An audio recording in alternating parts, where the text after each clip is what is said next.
ಆ 21 ದಿನದ ಮೊದಲೇ ಅವರು ಆ ಡೋರನ್ನ ಓಪನ್ ಮಾಡಿ ನೋಡಿದ್ರಿಂದ ದೇವರ ಮೂರ್ತಿಯಲ್ಲಿ ದೇವರ ಕೈ ಮತ್ತು ಕಾಲುಗಳನ್ನ ಕೆತ್ತದೆ ಅದು ಅಪೂರ್ಣಗೊಂಡಿರ್ತದೆ. ಆ ದಿನ ಕಂಪ್ಲೀಟ್ ಪುರಿ ಸಿಟಿಯಲ್ಲಿ ವಿದ್ಯುತ್ ಸಂಪರ್ಕವನ್ನ ಕಡಿತಗೊಳಿಸ್ತಾರೆ. ಆದರೆ ಈ ದೇವಸ್ಥಾನದ ಮೇಲಿರುವಂತಹ ಧ್ವಜವು ಗಾಳಿಯ ವಿರುದ್ಧ ದಿಕ್ಕಿಗೆ ಹಾರಾಡ್ತದೆ ಅಂತ ಹೇಳುವಂಥದ್ದು ಇಲ್ಲಿನ ವಿಶೇಷತೆ. ಪ್ರತಿನಿತ್ಯ ಈ ಧ್ವಜವನ್ನ ಬದಲಾಯಿಸದೆ ಹೋದ್ರೆ 18 ವರ್ಷಗಳ ಕಾಲ ಈ ದೇವಸ್ಥಾನವನ್ನ ಮುಚ್ಚಬೇಕಾಗ್ತದೆ ಅಂತ ಹೇಳುವಂತಹ ಒಂದು ನಂಬಿಕೆ ಇದೆ. ನಮ್ಮ ದೇಶದ ಮಾಜಿ ಪ್ರಧಾನಿ ಇಂದಿರಾ ಗಾಂಧಿ ಇವರು ಹಿಂದೂ ಅಲ್ಲ ಪಾರ್ಸಿ ಎಂಬ ಕಾರಣಕ್ಕಾಗಿ ಅವರಿಗೂ ಪ್ರವೇಶವನ್ನ ನಿರಾಕರಿಸಲಾಗಿತ್ತು.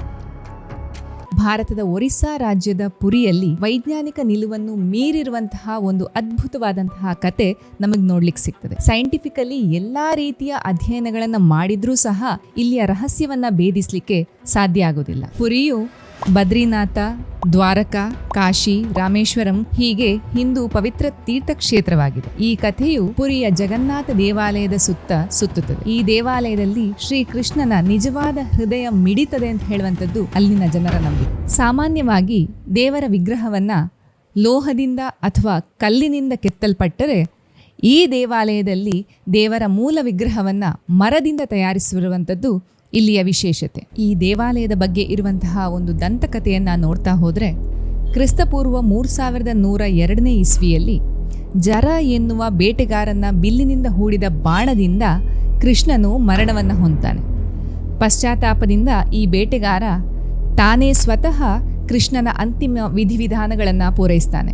ದಹನದ ನಂತರ ಚಿತೆಯಲ್ಲಿ ಒಂದು ಲೋಹದ ತುಂಡು ಹೊಳಿತಾ ಇರುವಂಥದ್ದು ನೋಡ್ಲಿಕ್ಕೆ ಸಿಗ್ತದೆ. ಅದನ್ನು ನೋಡ್ಬೇಕಾದ್ರೆ ಅದು ಬೆಂಕಿಯಲ್ಲಿ ಕರಗಿರುವುದಿಲ್ಲ.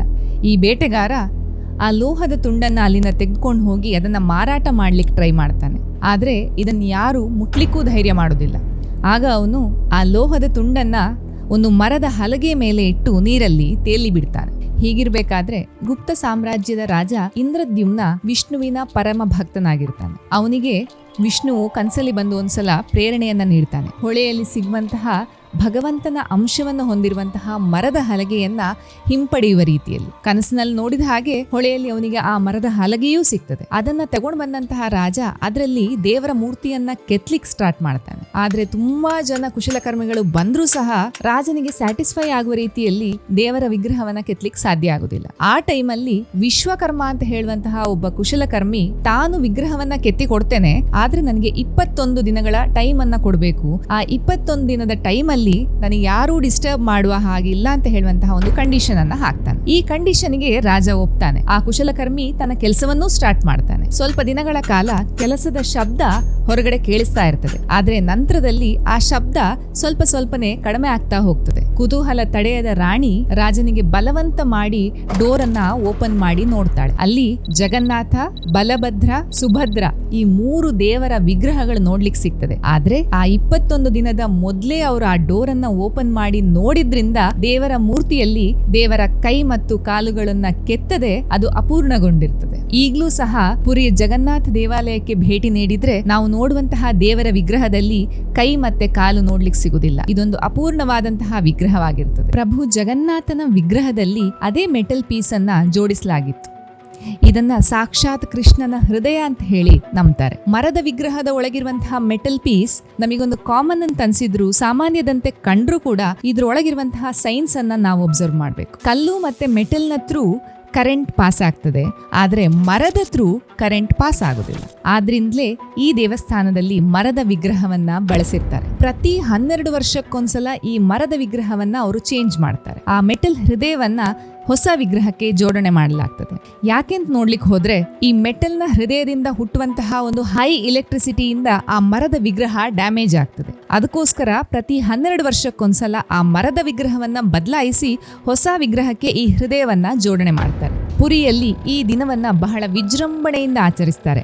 ಆದ್ರೆ ಆ ದಿನ ಕಂಪ್ಲೀಟ್ ಪುರಿ ಸಿಟಿಯಲ್ಲಿ ವಿದ್ಯುತ್ ಸಂಪರ್ಕವನ್ನ ಕಡಿತಗೊಳಿಸ್ತಾರೆ. ಆ ದಿನ ಆ ದೇವಸ್ಥಾನದ ಪ್ರಧಾನ ಅರ್ಚಕರು 2 ಕೈಗಳಿಗೆ ದಪ್ಪದ ಗ್ಲೌಸ್ ಅನ್ನ ಹಾಕೊಂಡು ಮುಖವನ್ನ ಬಟ್ಟೆಯಿಂದ ಮುಚ್ಚಿ ನೂತನ ದೇವರ ವಿಗ್ರಹಕ್ಕೆ ಆ ಮೆಟಲ್ ಪೀಸ್ ಅನ್ನ ಮರು ಜೋಡಣೆ ಮಾಡುವಂತಹ ಕೆಲಸವನ್ನ ಮಾಡ್ತಾರೆ. ಮುಖವನ್ನ ಬಟ್ಟೆಯಿಂದ ಮುಚ್ಚದೆ ಡೈರೆಕ್ಟ್ ಆಗಿ ಹೋಗಿ ಈ ಜೋಡಣೆಯ ಕೆಲಸವನ್ನ ಮಾಡಿದ್ದೇ ಆದ್ರೆ ಆ ವ್ಯಕ್ತಿ ಆ ಕೂಡಲೇ ಸಾಯ್ತಾನೆ ಅಂತ ಹೇಳುವಂತಹ ಒಂದು ನಂಬಿಕೆ ಇದೆ. ಈ ದೇವಸ್ಥಾನದಲ್ಲಿ ಇನ್ನೂ ಹಲವು ಇಂಟ್ರೆಸ್ಟಿಂಗ್ ವಿಷಯಗಳನ್ನ ನಾವು ಗಮನಿಸಬಹುದು. ಪ್ರಭು ಜಗನ್ನಾಥನಿಗೆ ಅರ್ಪಿಸುವಂತಹ ಮಹಾಪ್ರಸಾದ ಅದರದ್ದೇ ಆದಂತಹ ರುಚಿ ಮತ್ತು ಆಧ್ಯಾತ್ಮಿಕ ಭಾವನೆಯಿಂದ ಕೂಡಿರ್ತದೆ. ಮಹಾಪ್ರಸಾದವನ್ನ ತಯಾರಿಸಬೇಕಾದ್ರೆ ಮಣ್ಣಿನ ಪಾತ್ರೆಗಳನ್ನ ಬಳಸಿ ಕಟ್ಟಿಗೆಯ ಒಲೆಯಲ್ಲಿ ಯಾವುದೇ ಮಸಾಲಾ ಸಾಮಗ್ರಿಗಳನ್ನ ಬಳಸದೆ ತಯಾರಿಸ್ತಾರೆ. ಅದೇ ರೀತಿ ಈ ಪ್ರಸಾದವನ್ನ ಬೇಯಿಸಬೇಕಾದ್ರೆ 7 ಮಣ್ಣಿನ ಮಡಿಕೆಗಳನ್ನ ಒಂದರ ಮೇಲೆ ಒಂದರಂತೆ ಲೇಯರ್ ವೈಸ್ ಜೋಡಿಸಲಾಗ್ತದೆ. ನಾರ್ಮಲ್ ಆಗಿ ಈ ರೀತಿ ಬೇಯಿಸಬೇಕಾದ್ರೆ ಕೆಳಗಿನ ಒಲೆಯ ಮೇಲಿರುವಂತಹ ಪಾತ್ರೆಯ ಪ್ರಸಾದ ಬೇಗ ಬೆಂದು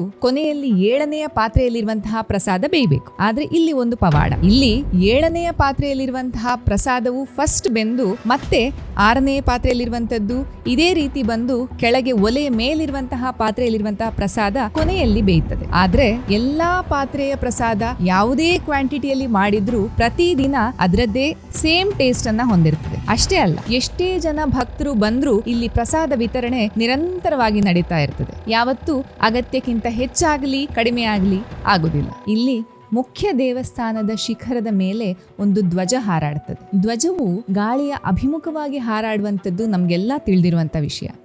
ಆದರೆ ಈ ದೇವಸ್ಥಾನದ ಮೇಲಿರುವಂತಹ ಧ್ವಜವು ಗಾಳಿಯ ವಿರುದ್ಧ ದಿಕ್ಕಿಗೆ ಹಾರಾಡ್ತದೆ ಅಂತ ಹೇಳುವಂಥದ್ದು ಇಲ್ಲಿನ ವಿಶೇಷತೆ. ಇದು ಯಾಕೆ ಈ ರೀತಿ ಪ್ರಕೃತಿಗೆ ವಿರುದ್ಧವಾಗಿ ನಡೀತಾ ಇದೆ ಅಂತ ಹೇಳುವಂಥದ್ದು ಯಾರಿಗೂ ತಿಳಿದೇ ಇರುವಂತಹ ವಿಷಯ. ಇಲ್ಲಿನ ಇನ್ನೂ ಒಂದು ವಿಶೇಷತೆ ಅಂತ ಹೇಳಿದ್ರೆ ಈ ಧ್ವಜವನ್ನ ಪ್ರತಿನಿತ್ಯ ಬದಲಾಯಿಸಬೇಕಾಗ್ತದೆ. ಈ ಬದಲಾಯಿಸುವ ಕೆಲಸಕ್ಕೆ ಅಂತ ಹೇಳಿಯೇ ಒಂದು ವ್ಯಕ್ತಿಯನ್ನ ನೇಮಕ ಮಾಡಿರ್ತಾರೆ. ಈ ವ್ಯಕ್ತಿ ಪ್ರತಿದಿನ 214 ಅಡಿಗಳಷ್ಟು ಎತ್ತರದ ಗೋಪುರವನ್ನ ಯಾವುದೇ ಸಹಾಯವಿಲ್ಲದೆ ಹತ್ತಿ ಆ ಧ್ವಜವನ್ನ ಬದಲಾಯಿಸ್ತಾರೆ. ಪ್ರತಿನಿತ್ಯ ಈ ಧ್ವಜವನ್ನ ಬದಲಾಯಿಸದೆ ಹೋದ್ರೆ 18 ವರ್ಷಗಳ ಕಾಲ ಈ ದೇವಸ್ಥಾನವನ್ನ ಮುಚ್ಚಬೇಕಾಗ್ತದೆ ಅಂತ ಹೇಳುವಂತಹ ಒಂದು ನಂಬಿಕೆ ಇದೆ. ಅಷ್ಟೇ ಅಲ್ಲ, ಈ 214 ಅಡಿಗಳಷ್ಟು ಎತ್ತರದ ಗೋಪುರದ ನೆರಳು ನಮಗೆಲ್ಲೂ ನೋಡ್ಲಿಕ್ಕೆ ಸಿಗುದಿಲ್ಲ ಅಂತ ಹೇಳಿದ್ರೆ ಈ ವಿಷಯವನ್ನ ನಾವೆಲ್ಲರೂ ನಂಬಲೇಬೇಕು. ನಮ್ಗೆಲ್ಲ ಗೊತ್ತಿರೋ ಹಾಗೆ ಪುರಾತನ ಸ್ಮಾರಕಗಳ ಮೇಲ್ಗಡೆ ಯಾವುದೇ ವಿದ್ಯುತ್ ಉಪಕರಣಗಳ ಹಾರಾಟವನ್ನ ನಿಷೇಧ ಮಾಡಿರ್ತಾರೆ. ಇಲ್ಲಿ ಕೂಡ ಅಷ್ಟೇ ಡ್ರೋನ್, ವಿಮಾನ ಇತ್ಯಾದಿಗಳ ಹಾರಾಟವನ್ನ ನಿಷೇಧಿಸಿರ್ತಾರೆ. ಅಷ್ಟೇ ಯಾಕೆ, ಈ ಗೋಪುರದ ಮೇಲ್ಗಡೆಯಿಂದ ಯಾವುದೇ ಹಕ್ಕಿಗಳು ಸಹ ಹಾರಾಡುವುದಿಲ್ಲ. ಸಾಮಾನ್ಯವಾಗಿ ಯಾವುದೇ ಎತ್ತರದ ಕಟ್ಟಡ ಅಂತ ಹೇಳಿದ ಕೂಡಲೇ ಅಲ್ಲಿ ಹಕ್ಕಿಗಳು ಕೂತ್ಕೊಳ್ಳುವಂಥದ್ದು ಸಹಜ. ಆದ್ರೆ ಇಲ್ಲಿ ಯಾಕೆ ಹಕ್ಕಿಗಳು ಕೂತ್ಕೊಳ್ತಾ ಇಲ್ಲ, ಅದರ ಮೇಲಿಂದ ಯಾಕೆ ಹಾರಾಡ್ತಾ ಇಲ್ಲ ಅಂತ ಹೇಳುವಂಥದ್ದು ಇನ್ನು ನಿಗೂಢವಾಗಿ ಉಳಿದಿರುವಂತಹ ಸತ್ಯ. ಈ ದೇವಸ್ಥಾನದ ಮೇಲ್ಚಾವಣಿಯಲ್ಲಿ ಒಂದು ಸುದರ್ಶನ ಚಕ್ರವನ್ನ ಸ್ಥಾಪಿಸಲಾಗಿದೆ. ನಾವು ಯಾವುದೇ ಸೈಡಿಂದ ಹೋಗಿ ನೋಡಿದ್ರೂ ಆ ಸುದರ್ಶನ ಚಕ್ರ ನಮ್ಮನ್ನೇ ನೋಡ್ತಾ ಇರೋ ರೀತಿಯಲ್ಲಿ ಫೀಲ್ ಆಗ್ತದೆ. ಕೆಲವೊಂದು ನಂಬಿಕೆಗಳ ಪ್ರಕಾರ ದೇವಸ್ಥಾನದ ಡೋರ್ ಅನ್ನ ಕ್ಲೋಸ್ ಮಾಡುವಂತಹ ಸಮಯದಲ್ಲಿ ಈ ಸುದರ್ಶನ ಚಕ್ರ ಮಾಯವಾಗಿ ಮತ್ತೆ ಪುನಃ ನಾವು ಯಾವಾಗ ಬಾಗಿಲನ್ನ ತೆಗಿತೇವೆ ಆಗ ಈ ಸುದರ್ಶನ ಚಕ್ರವು ಗೋಚರಿಸ್ತದೆ ಅಂತ ಹೇಳಲಾಗ್ತದೆ. ಈ ದೇವಸ್ಥಾನದಲ್ಲಿ ಭಾರತದ ಹಿಂದೂಗಳಿಗೆ ಮಾತ್ರ ಪ್ರವೇಶವನ್ನ ನೀಡಲಾಗ್ತದೆ. ನಮ್ಮ ದೇಶದ ಮಾಜಿ ಪ್ರಧಾನಿ ಇಂದಿರಾ ಗಾಂಧಿ ಇವರು ಹಿಂದೂ ಅಲ್ಲ ಪಾರ್ಸಿ ಎಂಬ ಕಾರಣಕ್ಕಾಗಿ ಅವರಿಗೂ ಪ್ರವೇಶವನ್ನ ನಿರಾಕರಿಸಲಾಗಿತ್ತು. ಸ್ವಿಟ್ಜರ್ಲ್ಯಾಂಡ್ನ ಓರ್ವ ಮಹಿಳೆ 1,78,00,000 ದೇಣಿಗೆಯನ್ನ ಈ ದೇವಸ್ಥಾನಕ್ಕೆ ನೀಡಿದ್ರೂ ಸಹ ವಿದೇಶಿ ಎಂಬ ಕಾರಣಕ್ಕಾಗಿ ಅವರಿಗೂ ಈ ದೇವಸ್ಥಾನಕ್ಕೆ ಪ್ರವೇಶವನ್ನ ನಿರಾಕರಿಸಲಾಯಿತು. ಅವರು ಹೊರಗಿನಿಂದಲೇ ದೇವರ ದರ್ಶನವನ್ನ ಮಾಡಿ ಹೋಗ್ಬೇಕಾಯ್ತು. ಇದೇ ರೀತಿ 2005ನೇ ಇಸ್ವಿಯಲ್ಲಿ ಥೈಲ್ಯಾಂಡ್ನ ರಾಜಕುಮಾರಿಗೂ ಸಹ ದೇವಸ್ಥಾನದ ಪ್ರವೇಶವನ್ನ ನಿರಾಕರಿಸಲಾಗಿತ್ತು ಎನ್ನುವಂಥದ್ದು ಸತ್ಯ. ನಮ್ಮ ಸನಾತನ ಧರ್ಮದ ದೇವಾಲಯವಾದಂತಹ ಪುರಿ ಜಗನ್ನಾಥ ದೇವಾಲಯದಲ್ಲಿ ಇಂತಹ 10 ಹಲವು ರಹಸ್ಯಗಳು ಇನ್ನೂ ನಿಗೂಢವಾಗಿಯೇ ಉಳ್ಕೊಂಡಿದೆ. ಮುಂದೆ ಇನ್ನೊಂದು ಇಂಟ್ರೆಸ್ಟಿಂಗ್ ವಿಷಯವನ್ನ ನಿಮ್ಮೊಂದಿಗೆ ಹಂಚಿಕೊಳ್ಳಿಕ್ ಬರ್ತೇವೆ ಟೀಮ್ ಅನರ್ಥಿಂಗ್ ಅನ್ವೇಷಣೆಯಲ್ಲಿ. ಈ ವಿಡಿಯೋ ನಿಮ್ಗೆ ಇಷ್ಟ ಆಗಿದ್ರೆ please like, share and subscribe.